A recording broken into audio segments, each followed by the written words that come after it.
বিচারপতি জয় সেনগুপ্তর নির্দেশে শেখ শাহজাহানের বাড়ির চারপাশে সিসি ক্যামেরা লাগালো পুলিশ। এই সিসি ক্যামেরার মাধ্যমেই নজরদারি চালাবে পুলিশ। 3টি সিসি ক্যামেরা লাগানো হয়। গতকালই বিচারক জয় সেনগুপ্ত সিসি ক্যামেরা লাগিয়ে নজরদারির নির্দেশ দিয়েছিল। সেই মতোই রাতামাতি ক্যামেরা লাগানো হলো শেখ শাহজাহানের বাড়ির সামনে।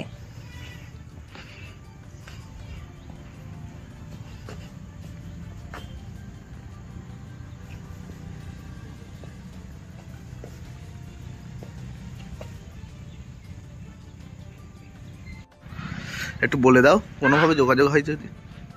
আমি এখানে আছি, বুঝলে? আচ্ছা, আমি এখানে আছি। হ্যাঁ,